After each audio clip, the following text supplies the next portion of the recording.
J'aimerais justement ouvrir le débat pour les questions. And maybe we'll switch in English. If there are any questions to the three speakers.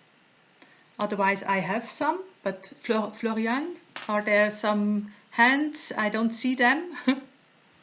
No. Pas pour le moment. Pas pour le moment, d'accord. So maybe I would like to start with a question for Michaela. You said restitution debate is a starting point for new relationship, as also Bénédicte Savoy and Felwine Sarr. It was the title of their rapport for Macron. So how about this new relationship with Nigeria? How do you deal with this? Well, provenance research from one point, then transparency as a second point, and then the dialogue. Maybe can you just explore a little bit? Okay, thank you very much for this question, for this opportunity to speak a little more about our steps and the plan. We are in contact with, for example, the Benin Dialogue Group, which has a long relationship with different players in Nigeria. And like, for example, the royal family, the representatives of the national museums, but also the Edo governor, which is also a very important player and in these negotiations about the cultural heritage which is old in Western museums. And for us at the moment, we are planning really this kind of collaboration on an academic level to get step forward to get more information about the object, also the gaps which we have still. And then also parallel to this, we want to establish collaboration with different players in Nigeria. And I think all of our museums, we have already long experiences, collaboration projects. Like, for example, our museum, we have different kind of projects, like, for example, with from Japan in Cameroon, or we work together with the local on conservation and restoration. And I think we will see in this demonstration project with Nigeria, this kind of knowledge transfer and exchange between our museums and the Nigerian Museum or the Edo Museum of West African Art is interesting for the Nigerian, and we are ready to contribute and to enter in this kind of collaboration. But it's also like an ongoing process. Started now with the provenance research project next year, where this will bring us. And it's not only about like discussing this matter of restitution, but also really like finding new ways of remembering colonial history of exhibition. Also, like we have done it with Fiction Congo, work together with Congolese artists, with Nigerian artists, and to also give them an opportunity to share their visions about this violence with us. Thank you. There is one question in the Q&A for Bernard Knodel. Je vais lire. Merci Bernard Knodel de la part de Fabio Rossinelli. Merci pour votre exposé, très original et fort intéressant. Pourriez-vous revenir sur les différences d'usage des vitrines entre l'exposition d'art nègre et l'exposition de la Suisse? Quel était l'enjeu de ces changements à part la nouveauté esthétique? Donc, merci Monsieur Rossinelli pour votre question.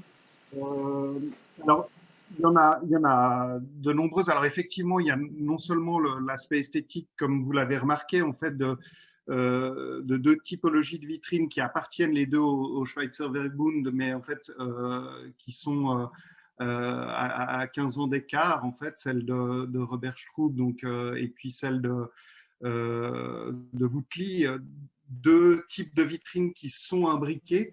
Ce que je souhaite relever, en fait, c'est que d'une certaine manière, et ça, je n'ai pas pu développer, lors de l'exposition Art Nègre, comme son nom l'indique, c'est une exposition qui se voulait une exposition d'art.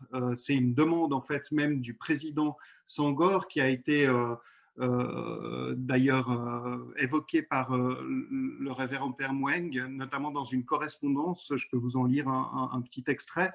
Et en fait, c'est assez particulier parce que, comme je l'ai montré, cette vitrine, elle est adaptée à la recontextualisation des objets. Et en fait, donc ça, c'est vraiment dans la conception gabusienne de cette vitrine. Mais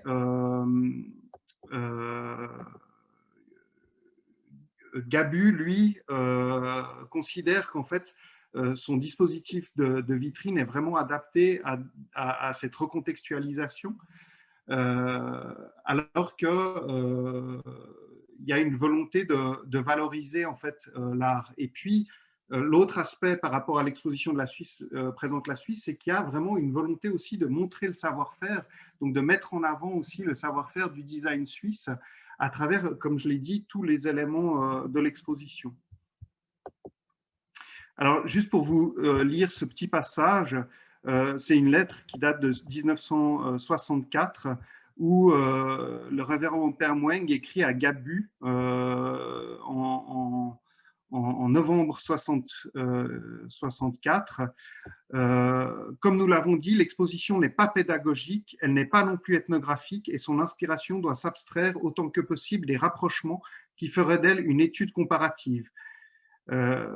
Ce qui nous intéresse, c'est l'œuvre d'art achevée qui exprime les dimensions techniques, géographiques, sociales, etc. Ce n'est pas la structure et les méthodes de ces techniques de cette société. Nous ne voulons pas montrer au monde que notre technique n'était que du néolithique. Nous voulons montrer les chefs-d'œuvre de la culture africaine. Et puis ensuite, il développe. Mais ça, c'est simplement pour vous montrer en fait qu'il y a peut-être une inadéquation à l'utilisation de ces vitrines dans le contexte d'une exposition qui se voulait une exposition d'art. Voilà, je ne sais pas si j'ai répondu à votre question, mais c'est une question vaste. Florian, oui. Oui, il y a une question de Sam Messler pour Michaela, qui est What was the most recent decision of Merkel regarding the Benin bronzes? If you could answer, Michaela. Interesting in this restitution debate is the different national approaches. So in France, you have this top-down, so Macron is deciding something and the government will change laws. But in Germany and also I think in Switzerland, the approach is different because it's more a federal system. And I know from Germany that there are bilateral negotiations between German museums and the Nigerian partners. And Germany has also committed itself to work on its critically on its colonial history. And they, for example, started different financed different projects so this is very different, but there was not like an answer to the ambassador until now. On a une question aussi de Saskia Cousin. Je peux la poser, Esther, si tu veux. Alors, c'est une question pour Bernard. Bonjour, je souhaiterais savoir si vous avez des éléments sur la réception à Dakar de l'exposition des objets africains en 1966. Le président Olabiyi a précisément raconté comment pendant le festival, la Fédération d'étudiants d'Afrique noire en France avait réclamé que les biens soient retournés à leurs véritables propriétaires, c'est-à-dire aux communautés africaines. Bernard, je vous laisse la parole. Alors, merci. Alors, Simplement, alors, on a énormément d'archives et notamment, bien entendu, le Festival mondial d'art nègre a reçu un très grand écho en fait au niveau même international. Par contre, je ne pourrais pas répondre précisément sur des demandes de restitution précises parce que de fait, on n'a pas encore étudié vraiment ces archives-là au sein du musée. Il y a actuellement en fait un projet de recherche qui est mené, qui se fait aussi en collaboration avec le Sénégal et qui consiste à cartographier les différents fonds d'archives institutionnels, en tout cas dans un premier temps, mais également probablement privés sur le festival. Donc moi j'ai actuellement vraiment, on a concentré la recherche sur dans le cadre de l'autre projet de recherche qui m'a amené à vous présenter ces éléments-là sur l'exposition de 71. Donc la Suisse présente la Suisse et j'ai garantie présidentielle qu'il n'y aurait pas de la part de Senghor, qu'il n'y aurait pas de demande de restitution et qu'elle ne serait même pas tolérée en fait. Voilà. Merci Bernard. Il y a une autre question pour vous, alors j'enchaîne.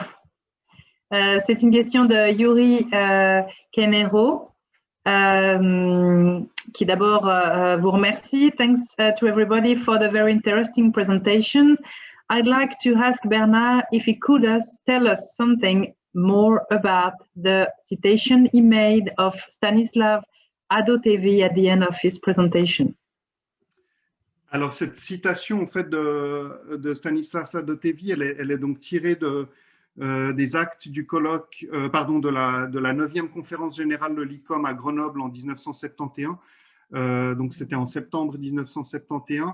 C'est un texte qui a été édité dans le cadre de ces actes de la 9e conférence générale de l'ICOM et puis qui a été ensuite réédité, repris en fait dans l'ouvrage de Stanislas Adotevi, Négrologue et Négritude, et puis qu'on retrouve ensuite, parce que c'est vraiment un texte extrêmement important justement sur, dans une remise en question radicale du musée, qui devrait être une institution, selon lui, qui devrait disparaître pour laisser la place à d'autres manières d'envisager en fait le musée dans d'autres contextes culturels. Alors je résume, mais voilà, c'est un texte fondateur d'ailleurs qu'on retrouve dans un des deux ouvrages de Vague, l'anthologie de la nouvelle muséologie. Je crois qu'il est également publié dans ce cadre-là. Yuri, I know you speak French very well, but if you need more precisions from Bernard, we could write you an email afterwards, if it's better for you. But I know you speak French, so. Il n'y a pas de problème. I would like also to invite the other panelists all together to continue in this discussion. Maybe Leonie Suez, if you would also like, to participate. And my question also to Sara Petrella, you spoke about the research within the communities, and there is always an anachronism, but this so not a work on history but on memory. Could you maybe, I think it's very interesting because it's not only that we have this relationship immediate, so we are dealing with the past and we have gaps in the provenance. How about reconstructing memory or working with these engravings? You are doing so, and with the communities. It would be interesting if you could explore, maybe. La question que vous posez est essentielle parce que ce qu'il est important de faire, c'est toujours de réinterroger sa propre perspective d'observateur et de faire des voyages de terrain, de se confronter à d'autres épistémologies, cosmologies, d'autres regards sur les politiques nationales obligent à changer de point de vue. Quand vous travaillez dans une université suisse, vous vous posez sur des collections ethnographiques, vous vous posez des questions qui relèvent de l'histoire des collections. Lorsque vous vous déplacez, par exemple, dans les universités du Canada, là, je pourrais dire, du moins à l'UQAM, qui est l'université que je connais mieux à Montréal, la priorité est celle de l'engagement auprès des communautés autochtones. Et donc, monter des projets et surtout ne pas se rendre dans le lieu comme... Ils utilisent souvent la métaphore de l'hélicoptère, d'aller là-bas, de prendre et de repartir, mais de monter des projets en partenariat sur les besoins des communautés. Et le troisième point de vue, c'est celui de l'expérience de terrain, d'aller dans les centres culturels, de tisser des partenariats. Et là, vous avez dit mémoire, mais c'est même plus politique, je dirais, le problème, puisque, vous le savez, au Canada, comme d'ailleurs aux États-Unis, il existe des réserves autochtones qui ont donc une juridiction qui leur est propre et des territoires qui peuvent être l'objet de conflits avec le pays, avec le Canada. Et donc, le discours qui, dans les universités, demeure historique ou de partenariat avec les communautés, là, prend une immédiateté politique d'expansion ou non du territoire, dans un conflit. Et du coup, j'étais étonnée parce que on a beaucoup lu des ethnologues qui se rendaient sur place et des mythologies et des mémoires, ce qui est tout à fait exact, mais ce qu'il ne faut jamais oublier de dire, c'est que c'est des mémoires qui ont une efficacité politique et qu'il ne s'agit de jamais oublier sans prendre parti. Merci beaucoup. Floriane, il y a d'autres questions? Parce que j'ai l'impression que je ne vois pas tout. Ah. Non, il n'y a plus d'autres questions. D'accord, mais il y a des mains levées entre les panélistes. C'est bien. Roberta, je te donne la parole. Alors, merci beaucoup à Sarah pour sa présentation. J'aimerais dire quelque chose concernant l'intervention de Brookendre à l'exposition L'effet boomerang. Je parle pour lui, évidemment peut-être que lui, mais je parle pour lui parce qu'on en a beaucoup discuté, donc je peux parler pour lui parce qu'on en a beaucoup discuté. Son intention, alors d'abord quand on lui a demandé de participer à cette exposition, on lui a demandé de présenter son point de vue. Il avait une salle immersive entièrement consacrée à lui et il a très rapidement demandé de pouvoir aussi intervenir dans notre récit, dans notre histoire du regard de la constitution de la collection australienne Omeg. Et donc, j'interprète, et on peut lire son intervention dans presque toutes les vitrines de la présentation historique comme une polyphonie, plus que comme un désir de combler des vides. On a beaucoup discuté sur quelle était mon intention dans ces différentes parties. Et lui, il a dit, évidemment c'est un artiste, donc il a dit avec le langage qui lui est propre, ce qu'il pensait de cela. Des fois, on était d'accord, des fois, on n'était pas d'accord. Et je pense que c'est cette polyphonie qui est importante aussi. Michaela, would you like to add something? You raised your hand. Yeah, I have perhaps a question or a comment for Leonie. I liked your presentations a lot because I think there were also a lot of parallels to ethnographic objects. And I asked myself if she also wanted or had plans to go to the Congo also and to like we try with objects to add alternative histories and narratives from a local perspective to look for the cultural, economic, political, spiritual meaning in the countries and the regions of origin. And I demanded myself, is it also perhaps with the Opaki an idea to go there and to look about what are there important for, I don't know, cosmological history or for economic reasons?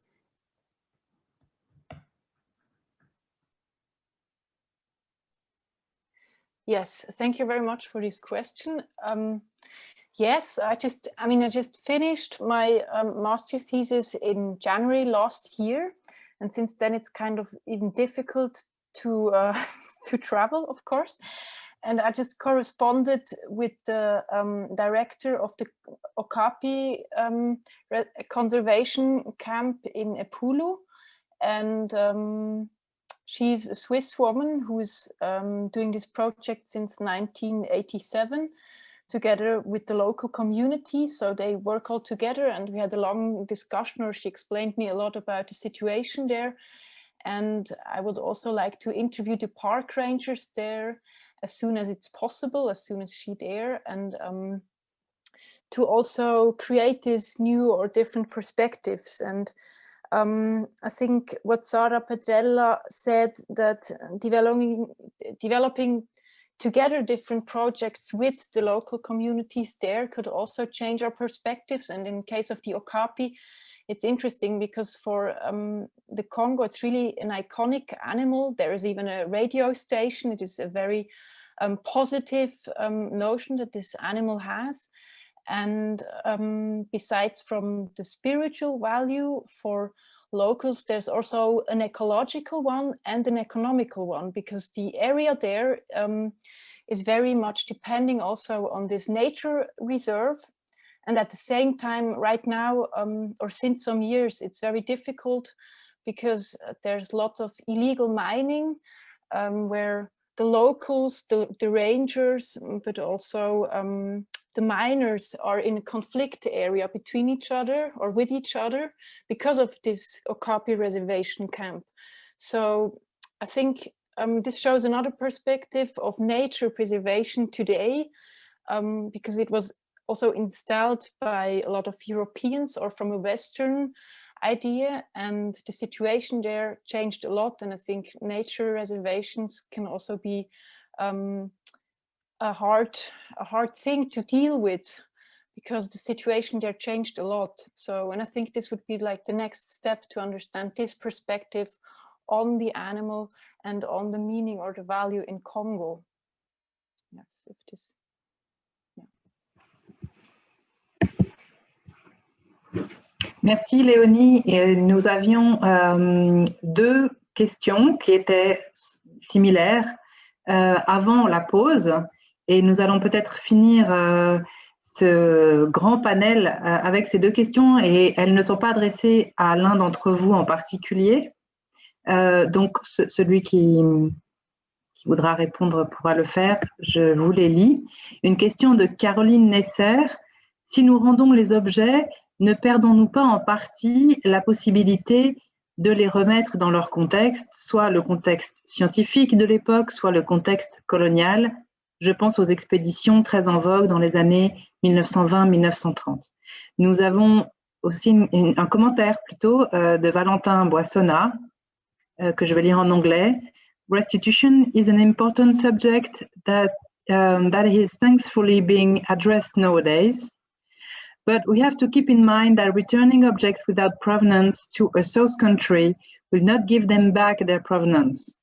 Return objects need to be conserved, stored, etc., all of which involve financial efforts from the source communities.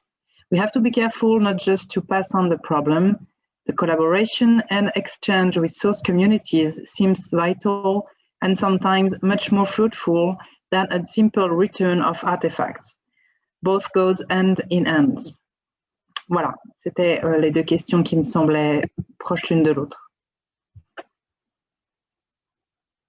Est-ce que je peux dire quelque chose? Alors, la question de la restitution, la question mentionnée par Valentin Boissonnat concernant la restitution sans recherche sur la provenance. Je pense qu'il faut faire une très grande distinction entre type d'objet et type d'objet. Par exemple, des objets secrets sacrés ou de restes ancestraux que pour les populations autochtones ont une importance très, très importante, primordiale. Je veux dire, qu'on ait des informations sur la provenance ou pas, si eux, ils décident qu'ils les révèlent, je trouve que c'est très important pas simplement de faire des prêts à long terme, mais de les rendre de façon inconditionnée. Après, je veux dire, dans ce type de dialogue, nous ne sommes pas, les musées occidentaux ne sont pas ceux qui doivent poser les règles, mais nous sommes plutôt ceux qui doivent dialoguer et comprendre aussi les motivations. Concernant la deuxième considération, je ne pense pas qu'en Occident, nous sommes les seuls à avoir les compétences ni les capacités de remettre en contexte de l'époque les objets qu'on pourrait restituer. Il y a depuis des décennies des chercheurs dans toutes les communautés autochtones qui peuvent reconstituer, qui ont étudié l'histoire coloniale et qui peuvent en parler même plus que nous. Peut-être, ce que dans ma pratique je souhaite, c'est qu'il y ait un certain dialogue, comme ça on peut, c'est plus intéressant et certains aspects, et c'est à travers le dialogue que tous les aspects peuvent être représentés. Mais je ne crois pas que nous sommes les seuls à pouvoir parler du contexte colonial. Merci, merci Robert. Une dernière question qui est la question d'Anna Molina. Quel est le rapport entre les communautés d'origine des artefacts et leur gouvernement? Et comment vous situez-vous à l'intérieur de ces dynamiques de la représentation? Encore une fois, c'est une question ouverte à tous les panélistes, donc je laisse la parole à celle qui voudra y répondre.